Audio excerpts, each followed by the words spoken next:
New Thought Media Network. We are a global broadcast network of positive music, media, and entertainment, inspiring humanity's evolution along the journey of enlightenment and creating a world of love, peace, empowerment, and prosperity for all. New Thought Media Network. Positively inspiring.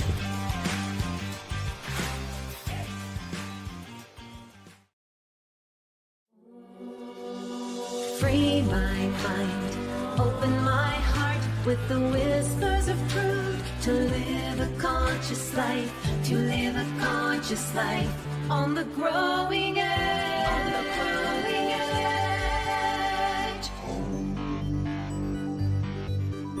And now, here's Allie.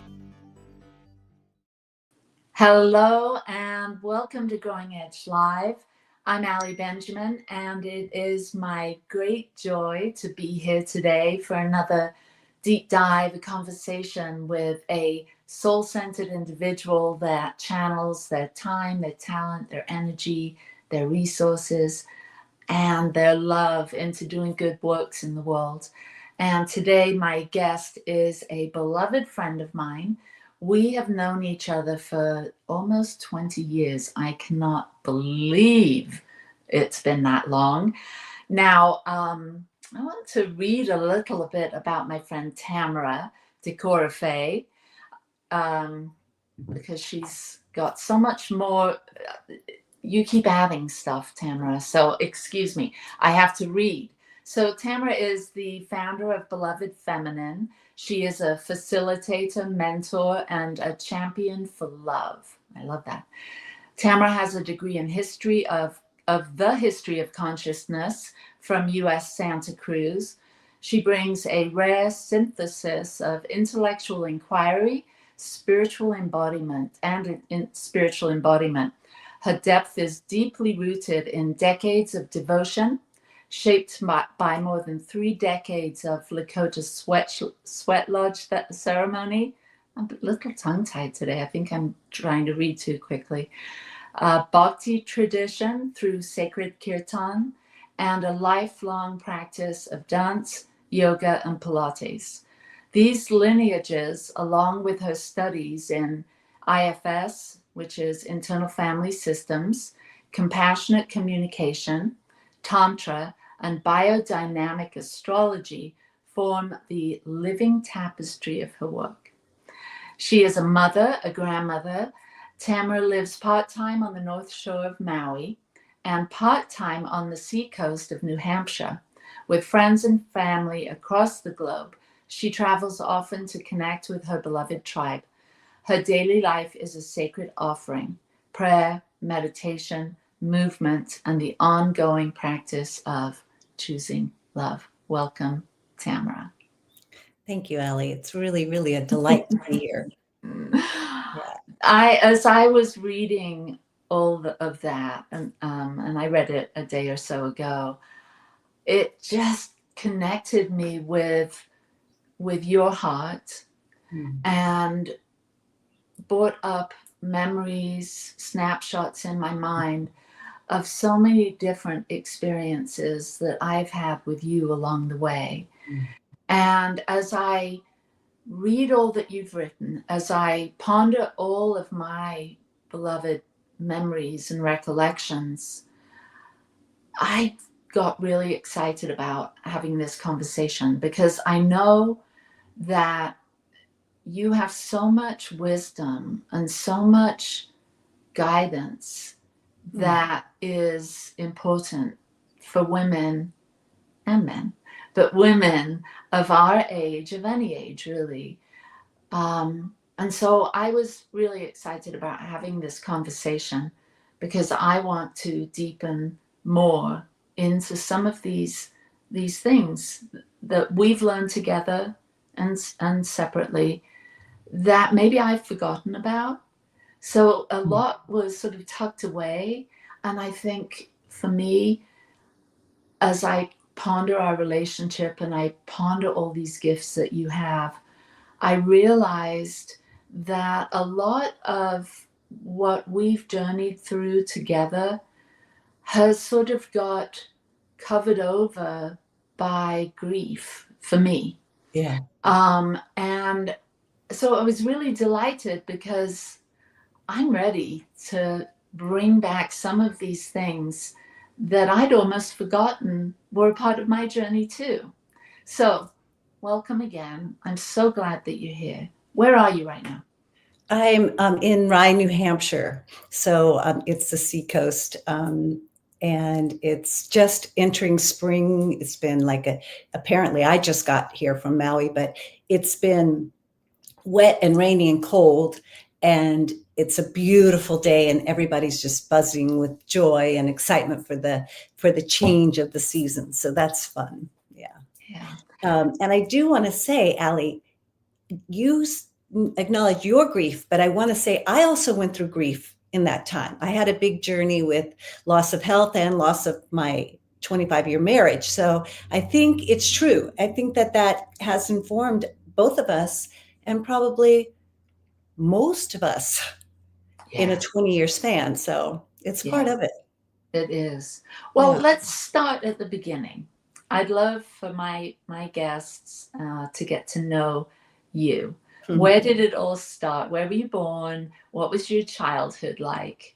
And when did you become interested in a spiritual journey or a spiritual dimension? When did that occur for you? So I was born in Florida near Titusville, which is Cape Kennedy. My dad worked at the Cape, and I was born into a family with, I was third out of 6 girls. And we were in the lower socioeconomic bracket, but I didn't know it because I didn't really think about what people had and didn't have. I just had all my sisters and we did our things together. And I would say my first connections with spirit were, I was raised Episcopalian and I loved the formal ceremonies with the incense coming down the aisle, and we would go to midnight mass on Christmas Eve, and they had these big timpani drums that would go bum bum bum bum, and then they would say like Christ is born, and I just felt a call to the ritual and to like the sacred. And then about 8 years old, I have clear memories of walking around. We had this huge oak tree in our yard. The trunk of the oak tree was the size of a VW bug. And I would circle it and I would sing to it. And I would feel my grandmothers, my mother's grandmother and my mother's grandmother on both of her sides, her mother's mother and her father's mother, and my father's mother. So those 3 women, I could feel them talking to me. They were in Oklahoma or they had passed, but so they weren't like a daily presence in my life, but I knew that they were always there. As a young girl, I had my 2 older sisters and my next younger sister seemed to me to be fearless, and they were strong and they were healthy. And I was a little bit more sickly, skinny, and I grew slowly and I was afraid of everything. So it was really interesting. Like they would try to make me tougher and be able to survive and not be afraid. And I would go out into the trees and I would talk and I would sing and I would sing my heart out. And so that's kind of how it started. Although at the time I didn't know that was a spiritual experience. Mm-hmm. But I learned to self-soothe by singing. And as we probably will discuss later, I got into a Lakota tribe, actually, ironically, on Maui. And I became a song carrier, but like the 13th year, I sat in the circle with them and singing kirtan as well. So singing is definitely one of the ways, or I should say chanting is one of the ways where I connect to spirit. I'm trying to think. I mean, I had some traumatic experiences in my childhood too, and I don't really want to linger there, but they come up as part of why the work I do is important to me. So it's always a little scary, and I've never revealed this in any public way. But when I was 3.5, I was sexually molested by a family friend. And that's part of the setting in of all that fear. It didn't happen to my sisters, at least as far as I know. But it shut me down to a kind of way of feeling safe in the world. And my parents didn't know. So they couldn't have protected me, because I was actually told by the man that if I told anyone, my family would leave me and I would be pushed away. And that, to this day, at 62 years old, is still one of my biggest fears, that I will be pushed away or left, or discovered that there's some dark badness about me. And hold on, I just have to stop and say to that little girl, I'm so sorry that happened. Yeah. I just really, sometimes when we're sharing our story, and I was just doing this with Michael, my husband, last night, sharing a sensitivity that came up due to a movie I was watching about a little girl, in foster care. And the story was, about abandonment and abuse. And it can be, you and I are the same age. Actually, I'm quite a few months older than you. But it can be interesting to see how we share our stories, especially for those of us that are in a position like you and I. We help others to heal, and we help others to establish a spiritual connection and a spiritual way of being in the world.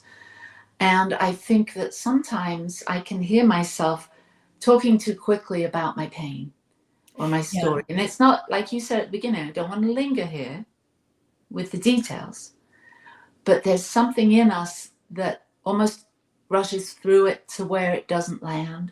And so that's why I stopped. Yes. And I just wanted to say, I see you, and I'm so sorry that happened. Thank you. Thank you. Okay, and now continue. I do know I have like this, if I go through it fast, maybe it won't hurt. And I also, just to say that there's this voice, oh my God, I can't believe you just said that out loud on a live podcast. Like there's a part of me, it's like, oh, what did I just do? So there's that layer happening at this moment as well. Yeah. Well, I want to just stop there a moment, because I know you've studied IFS, internal family systems, and within that system, and for those of you that would like to know more about this, I highly recommend you find Dick Schwartz, who really came up with this model, this psychological model that's so much more than just addresses psychology.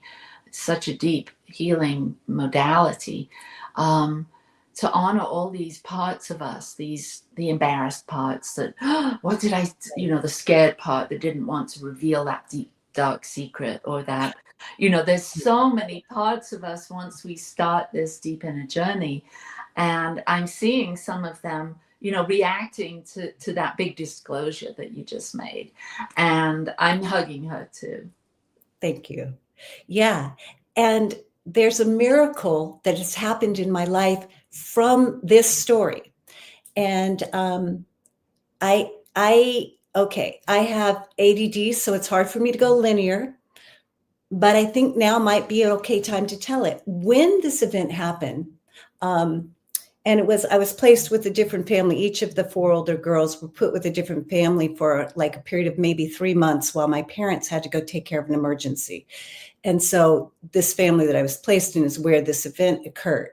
And so there was a room with a closet door. And I remember right before the first time, there was this angel that came out and she said, Tammy, you're going to be okay. And I remember I was 3.5 or 3.5 right there. And I remember being afraid of the angel. So going through my life in my young years, I had to always have closet doors shut. I was afraid something was going to come out and talk to me. And I put that angel with this event. Mm. Then fast forward, and I know I'm jumping ahead and revealing part of the story that I haven't shared yet. Right before you and I did our pilgrimage at the Camino de Santiago de Compostela, right, Compostela de Santiago, I went to Portugal and I did the Fatima mini retreat to prepare for myself, mini pilgrimage. And in that, I saw the Mother Mary caring for the little children.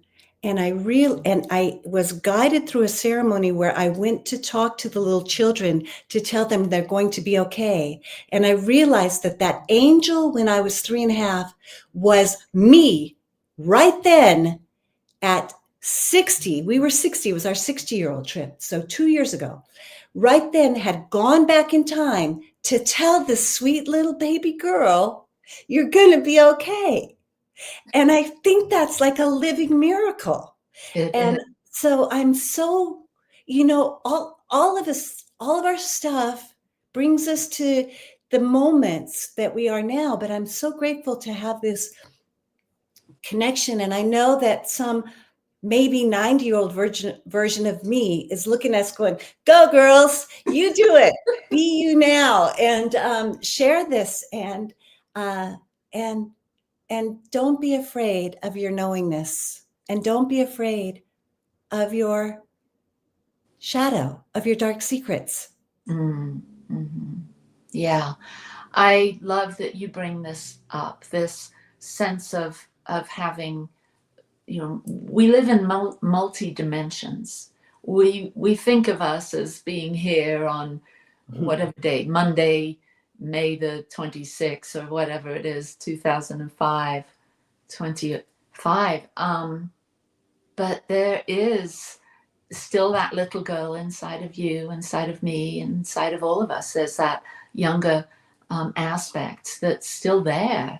And I love the idea and the experience of communicating with my future self, if you will, in the linear, world we live in. We are so focused here, but I think when we're mindful, when we're searching, we can connect with those selves on other dimensions, other timelines, other, it's hard to put it into words because it sounds so woo-woo and strange in our, common everyday way of speaking.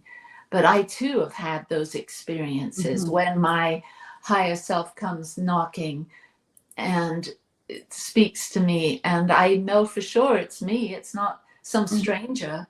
It is me. And so how profound for you to be, at that Fatima experience, pilgrimage, and to tune in to that angel that was you, and link it together, and know that little 3.5-year-old was really encountering herself from the future. And how powerful that 3.5-year-old was to call for that help. Like how powerful we are, as we don't know all of the ways that we can really love and nurture ourselves and guide ourselves. I think sometimes I'll get this like, I'm late, but I'm going to go ahead and just do this one more thing. And I realized that pause saved me from an accident, that I would have been rushing because I was running late or something, that there's like the whoosh, our guardian angels are ourselves, in addition to whatever you believe about guides that walk with you or protect you. But, it's like slow down enough to listen to those voices, because they're pretty wise. Yeah, for sure. So tell us more. So you, as a little one, had this big trauma. You somehow connected during that time on maybe on a more of an unconscious level with this this guidance that you have within. Yeah. And where did that take you in your, growing up years? What tell us a little bit about your journey, and how you walk in both worlds, kind of thing. Well, it's just always been that I felt comfortable in the spiritual realm. And, some people might say it's my Sagittarius, sun sign, or they might say it's, the projector, or that I have a fascination with other realms or other levels of being. But I also, as a young girl, had a very quick mind, and like at 4 and at, I don't know, maybe 7, and then again 13, 14, given these tests and tried to be taken to be in some special schooling programs. And I knew that growing up poor in the South, because we moved then to northern Florida, which is the deep South, and particularly was in the 60s,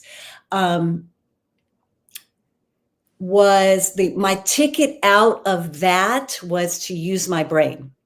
And so I somehow switched off my spiritual connection and deferred to my mind as my highest authority for probably my middle formative years, say maybe 7 until 21 or 22.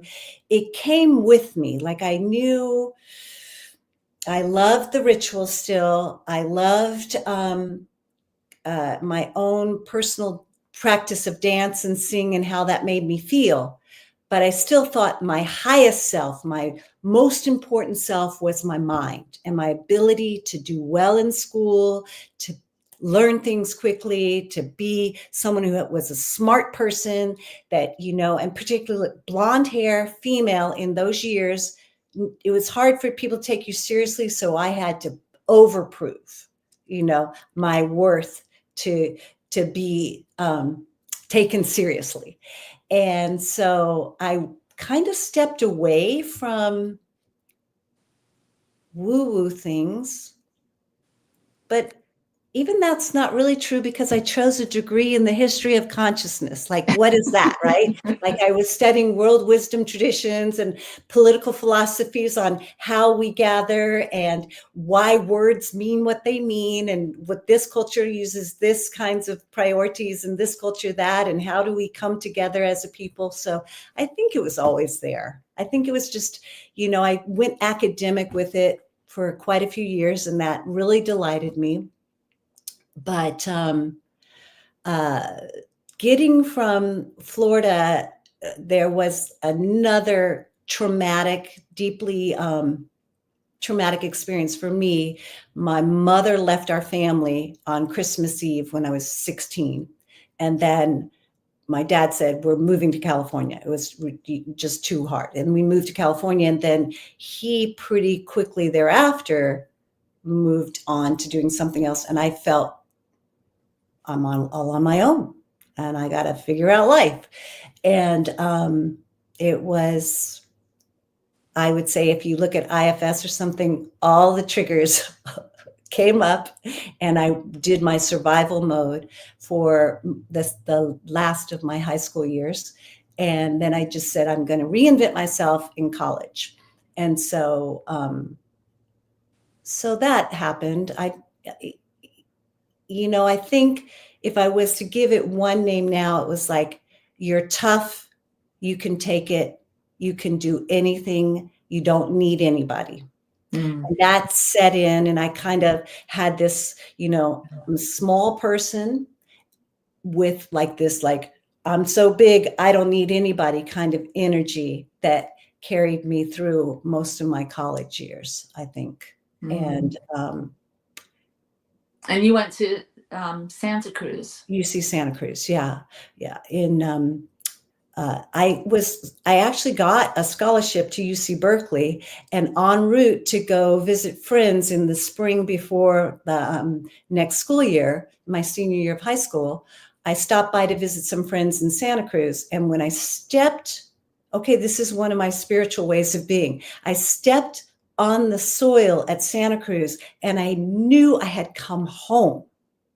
Now, I had been in Florida and never felt at home in Florida. I went to my second part of my high school year when my dad moved us. He moved us to Southern California, and I felt out of place. I didn't know, and I was like, where is home? Was always a question for me. How do I don't feel at home. I went up, got my scholarship to Berkeley because I thought that's the best school and I just have to go there.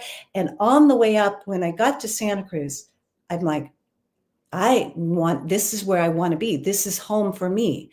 I went ahead and went to Berkeley as the scheduled tour. And I'm like, no, it's got to be Santa Cruz.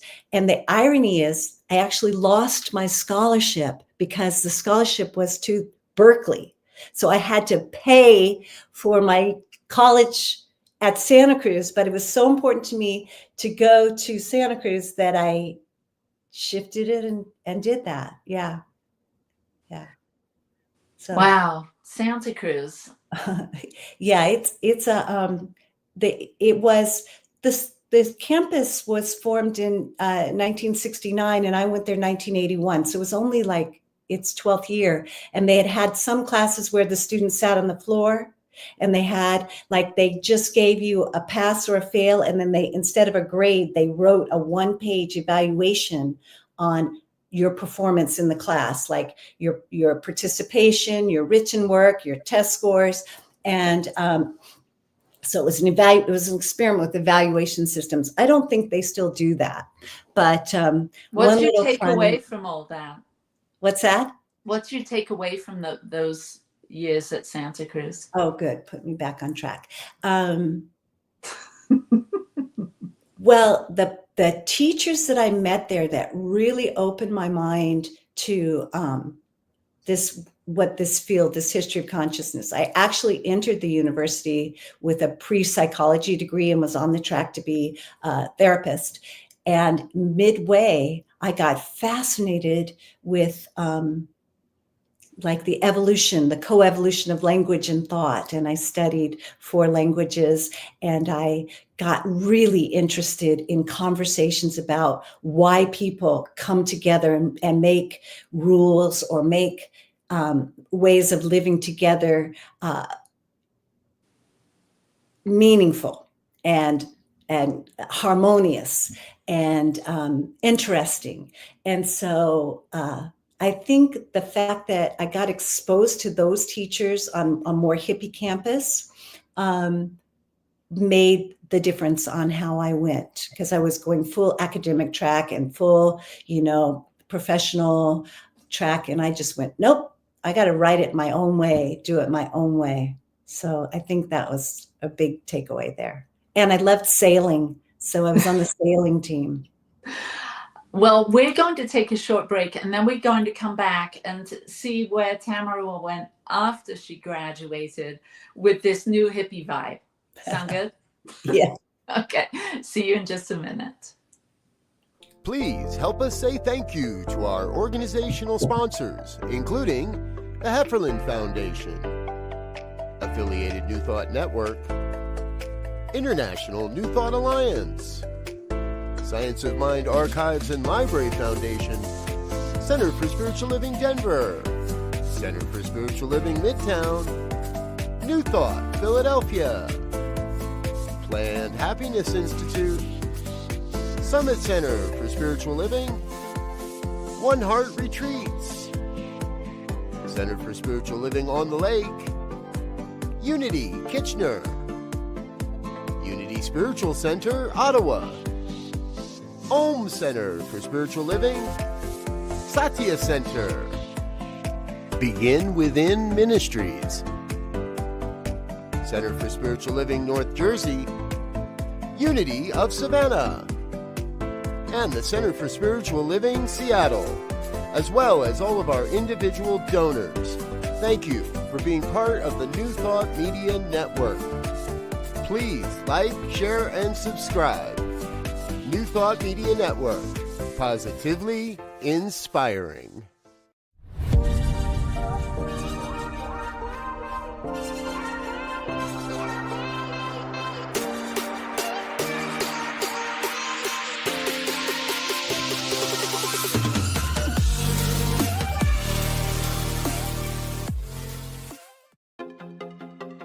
Welcome to the Convention of the Americas 2025, Rising Together. Join us for a truly bilingual retreat experience on the shores of the beautiful Lake Chapala, Mexico. July 22nd through July 26th, 2025, at the Hotel Villa Monte Carlo in Jalisco, Mexico. Featuring Reverend Jeffrey Ryan, Dr. Jose de Lira Sosa, Reverend Dr. Kathy Ann Lewis, Reverend Dr. John Waterhouse, and Reverend Dr. David Bruner. Registration is now open, and payment plans are available. Simply visit www.conventionoftheamericas.com.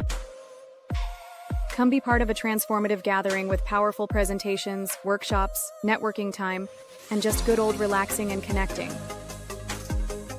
Plus, you can learn more about the science of mind and how to live this powerful philosophy in your life. Transform your life at Convention of the Americas 2025, Rising Together.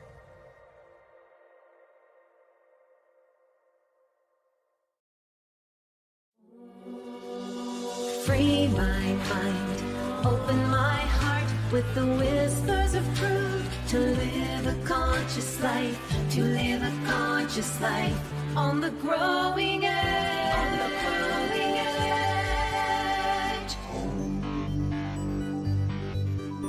And now, here's Allie. I'm so excited to be back because I've been like conjuring up all kinds of questions, and there's millions, but I need to stay on track. So you graduated, and give us a sort of a little condensed, like, okay, what happened then? And then we'll dive into the work you're doing. Okay, so I dated the same young man throughout college, and so when we graduated, we moved together to Washington D.C. and spent some years together there. And I really thought I was on a track to get married, and that didn't work out. Although it was a beautiful guy, still his family's amazing. Just was like, okay, that didn't work. 7-year relationship. I'm moving back to the West Coast. And then I made my way out to Maui. I went to visit my sister, and I was just like, I've got to do something different, and I don't know what I'm going to do. I had done like a year of grad school at Berkeley, and I decided I need a break from rat race. So I went out to Maui, and I said, I'll do anything. Just, I don't want to have to be responsible. So I got a job waiting tables at the Four Seasons, and met a man who was a surfer and windsurfer, and said, oh, I'm staying. And so that was quite an interesting experience. And we just had an amazing and, ups and downs period of time together, and 2 beautiful children out of it, and a lot of great growing experiences. And in the course of learning how to be a homeowner and a wife and a new mother and a partner, my spiritual self really began to blossom, really began to say, she's right here too. And I have to say, those were very busy years, very busy. We were building houses and playing hard, surfing and mountain biking, whatever, just really full life. And I felt exhausted a lot of the time, and I felt buoyed up by my spiritual practice. But at that point, I got very involved in the Sweat Lodge community, very involved in the dance community, and I had a dear sisterhood of friends, and I began to really understand the power of trusting sisterhood, of opening and being a support for each other. Maybe a condensed version, a simple example could be that when we had, okay, this will sound woo-woo, but we call it our moon time. When we had our periods, we would help each other out so that you could be internal and quiet and not in having to be engaged with the world. So people would help with your children, and they would, other sisters, or they would help with food. I would get these bad headaches, and they would bring things to soothe my, the migraines. And I really felt like this is how we as women, men too, we are all designed to live a little differently than the way we're actually living life right now as humans. But this support from the sisters saying, you don't need to exhaust yourself. Your body's designed to take a 2-day rest every month, and you need to actually get replenished and renourished in this time. We'll fill in the gaps for you. And that wasn't something that I ever saw any other time. And it was like, we were kind of all coming together from all over the world on Maui. So we were creating it as we went along, but there was this connection to the land on Maui, another place where I felt like I've come home. Mm-hmm. And we were connecting to the energy of aloha, that is about really the breath of love. That's literally what aloha means. And sharing and exchanging our hearts through our breath, through our words. And so those were the beginning parts. I wasn't aware of how it was working on me, but by having been there, I've lived there 36 years now. So the first 10 years, it was beginning. And then it became, this is something more important than just me. This is something that I'm actually here to share with the world. And it has an anchored in love without blame or conditions.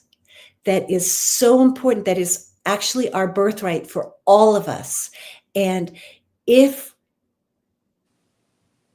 we don't know it, it's heartbreaking to me. Mm. And so it's my dedication to life, to God, whatever name we want to give God, to myself, to be a vessel for this experience and for this true teaching, that love is also here.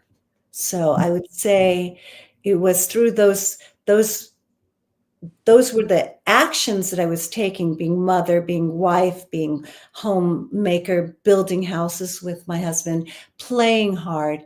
All of those things were full.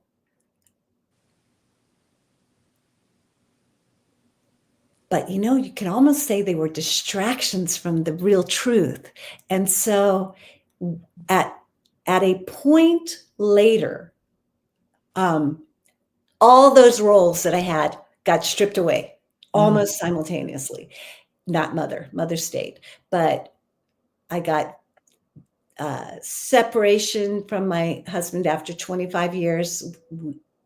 All good. He's a good person. No bad feelings. And it was a tough experience. Mm.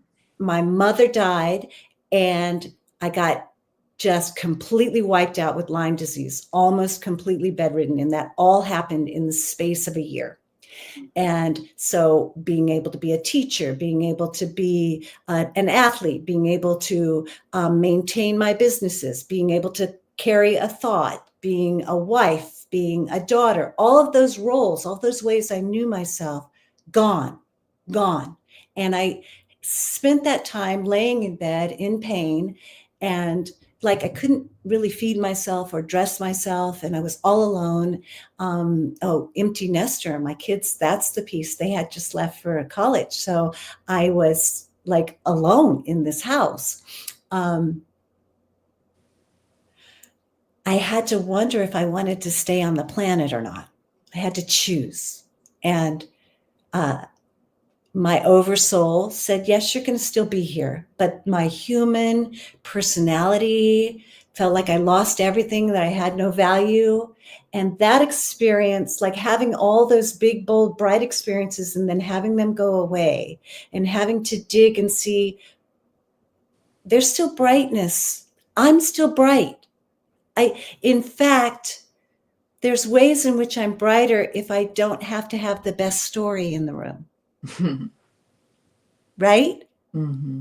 Yeah. There's ways in which my gentleness my listening voice is my real power. This makes me want to cry. Mm-hmm. Because the little girl Tammy that was scared, and then the fiercely working, proving, being hard, being enough, being more than enough, being the best at everything person in order so people would like me. Those energies that like I know they're part of what got me here. But my real sweet self, she never left me. Right. So she is informing you more, kind of, that's your main leading energy. Yes. Is this soft, kind, awakened, loving, generous, compassionate Tamara that has always been there. But these other roles and these ideas and all of that, as they fell off or dissolved, revealed the you that you're moving forward with, and the you that is guiding other women that have had maybe some of the same experiences, maybe completely different ones, but you are doing work in the world now with this huge reservoir of past experience, this huge reservoir of knowledge that's been gained through your entire journey is now able to, come out in ways that support others in a softer, gentler, more embodied, more coherent way. And so I'd love you to share about the work you do now with individuals that, Michael and I came to Maui a few years ago. Well, we must say we walked the Camino together. I have to just, witness that statement that you said a while ago. We did walk all the way through Portugal up to Spain to the cathedral, and that was a pilgrimage, and maybe I'll have you back on and we'll talk about that in depth. And so you've had that experience, and now you're bringing women on sacred pilgrimages yourself. Mm-hmm. So let's talk about that. Well, so I will also say, because I did reveal about what happened to me when I was a little girl and shutting down my sexuality, part of my experience in my 40s was I had just been so numb. I mean, I literally thought that orgasms were a lie. And so just like we're keeping this myth together. And I then delved into Tantra to try to work on my marriage, to be like, am I dead inside? Is there something wrong with me? And in this process, through the Divine Feminine Awakened Masculine Institute, was a very feminine-led, invitation only, soft and reverent, no sticky, no really wild energy. I got to learn about how my body works and that I'm not dead inside. And it got me really like, this is something I need to share to help. This is something that I have the ability, because I have the actual physical experience and the transformation that's possible. So part of my work for years was also being a healer and an educator in sacred sexuality. And I got trained and licensed. I went through 8 years of training because it was such a pivotal change for me. And it was good for my marriage as well. It was helpful. And so part of the work that I do is it involves just knowing that we have part of our birthright is to be alive and vital and vibrant and turned on.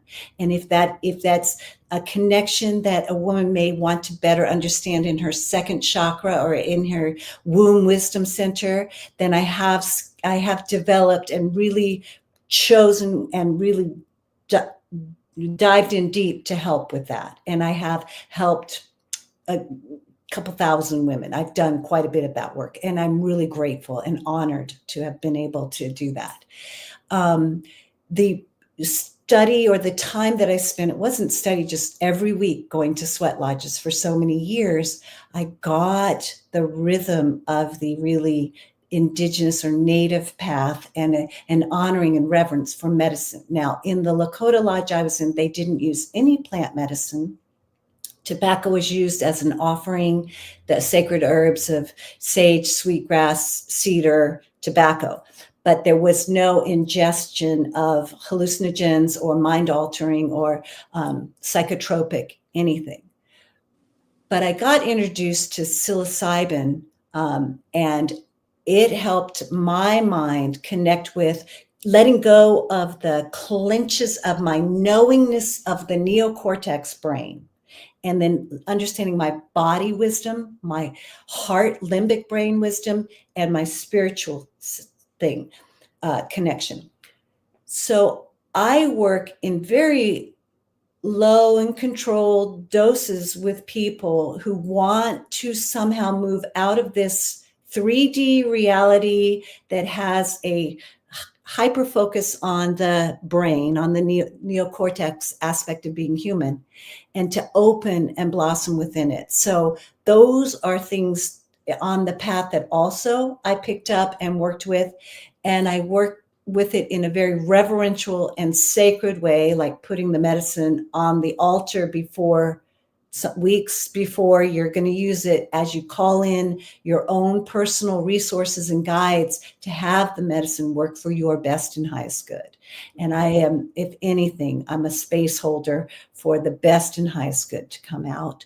And if we can remove layers of blame or guilt or shame, so that the more of the true you can come out, then that's the work that I do. I work one-on-ones in like a 6-month containers for people who want to do a deeper dive or feel a calling that there's more fullness, more vibrancy, that they want a mentor. I'm a champion for holding the light and showing you there's love as you go into the underworld, and I'm very safe with that. I work with, like you said, the pilgrimages are working for you, taking your spirit self out and walking with it, which we did and learned a lot about what that's like. And then that community piece too, like you walk for a time and then there's social more in the evenings. And so, yeah, that's another way that I like to play and journey with people. And I have, with my dear friend on Maui, we hold a container called the High Priestess Journey Cohort. And it's a time like honoring that most of the women I work with now don't still have cycles, but unplugging and going into that internal almost red tent, or, the moon lodge, that quiet time once a month for a day or two, where we just go off the grid. And it's a group that's growing. We're just building it now. But it's every person that we talk to saying, we do this, says, I want to know more about that. I want to learn how to do that. And it's a really fun and vibrant energy that's blossoming. So I think I've hit on the ways that I like to connect and support people. Yeah. Did that answer it to you? Yeah, absolutely. And having come and experienced a couples retreat with you and doing some amazing work together and visiting some incredible places that you've shared with us, in the mountains, on the beaches, in the water of Maui. It's just super special and super delightful, and something that really enlivened Michael and I and our relationship. And still, when we have experiences like the experiences you take people on, those continue to live inside us, in our memories, in our felt sense, in our hearts, the awakenings that we have when we're in this container of of magic and deeper connection with our authentic self or our essential self that occurs during those, the experiences you help facilitate. That is now, it's like it's been turned on, it's been activated. Yeah. So even though it was 2 years ago now, is it 3 years ago now? It's still there, and it's a touchstone. It's like a talisman almost. It's a memory inside my brain, inside my heart, inside my body. And so the experiences that you help others have is truly a gift, and I can testify to that myself. So I want to circle back around a little bit. How is our journey, this almost 20-year journey that we've had as friends? And I'm in Utah, you're in Maui, so we're not even close together in proximity. But you were in Utah a couple of weeks ago, and we connected. But how is our journey? Well, I love that you affected asked that you? question, because it was right in my mind to say that a significant touchstone for me occurred in a workshop you put on, a mandala, soul collage workshop. And we were, I don't remember what the specific theme was, but I got a message, like a download. And I get a lot of like messages, and I just take them and say, okay, that's important. I hear you. And this was 2009. Wow. So, and the message was, first of all, it had two parts. The first part is, your purpose is not just what you're here to do, but it's also what you're here to experience. So why did I come to Earth? What were the experiences that are on purpose for me? And so I was like, oh, that's cool. And then my purpose was, Tamara, your purpose is to be in deep, authentic connection with the other. And the other could be myself in the mirror. It could be another person. It could be with God. It could be with a community. It could be with nature. And I was like, okay, but I'm supposed to make money. How is that my purpose? And it's the real truth. All I'm really here to do is to be in deep, authentic connection. And in that field of love, I open the most graciously, the most comfortably. And it was in your presence in a workshop that you were guiding us through, and the magic that you were creating. And, we were cutting out images and words were going around. I don't remember any specifics, but I remember writing it on the back of my thing. My purpose is to be in, and I remember it was 2009. And at first I was like, that's not a purpose. That doesn't make sense. Can that go to someone else? I need something practical.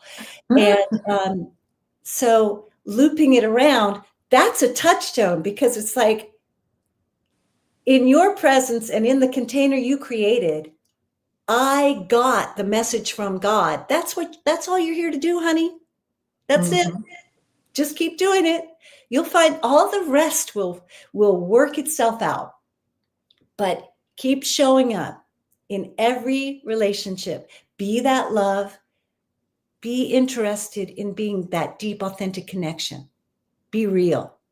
And everything will reveal itself in that field.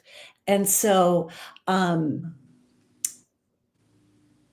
did that answer your question? Absolutely, yes. Okay. So I want to leave you with, not leave you, but I want to end with a question. If you could whisper something in the ears of our listeners, like a message right now, knowing that your whole energy, your whole purpose is about deep, meaningful connection and love. And we know the song, What the World Needs Now is Love, Sweet Love. Mhm. What is the message you would whisper into the ears of those people that have moved away from really feeling loved or lovable or loving? Okay. So, first of all, it is our birthright to be loved and held and nurtured, all of our birthright, and it's available for all of us.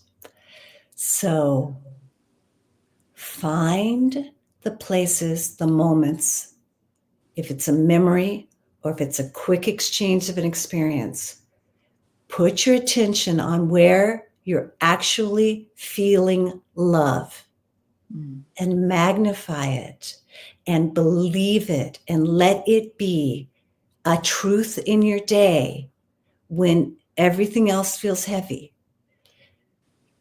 Wherever you go, if it's outside, if it's in a bathtub, if it's on the phone with a dear friend, it's connection. It's definitely connection, but go soft and quiet and still enough to really feel the experience of love. And then let it get a little bigger and a little bigger, and let your trust grow that that is really there. And it will get bigger and it will get bigger and it will get bigger until, because it is an infinite capacity, there's no limit to love. It's ever expanding. And so that's available for all of us. And that's what I would want everyone to know. That is beautiful. Many of us, it takes decades to realize, to stop waiting for love to come from the outside, whether it's from our kids, whether it's from our work, whether it's from our home or our neighborhood or our community. We're waiting for that love. Meanwhile, the true direction or the prescription here, or the invitation that we were given from birth, is to be that love, despite what's going on, that our love, our light is the answer to someone else's prayer. And to constantly be walking in that prayer of love and offering it. That's what I heard you say. Yes. And I tell it to myself. I say the simple words, and I think we talked about this, Sally, a little message that I say, in my inhale and exhale, in part of my meditation practice, in part of, even if I'm driving, I say, be love, in love. So that feeling of what it feels to be in love. So in that in love feeling, be love, in love with all that is, even if it's that driver who cut you off. All right. Breathe in. Stop. What's that? Say it. We have to end right now. I want you to say that mantra one more time. Okay. Be love, in love with all that is. Thank you, Tamara. Namaste. Aloha. Peace and blessings. Thank you so much. We'll talk soon. And thank you everyone for watching today. Thank you for enjoying my friend Tamara with me. And thank you to New Thought Media Network for always producing this incredible show, Growing Edge Live. See you next week. Bye-bye. Free my mind, open my heart with the whispers of truth, to live a conscious life, to live a conscious life on the growing edge.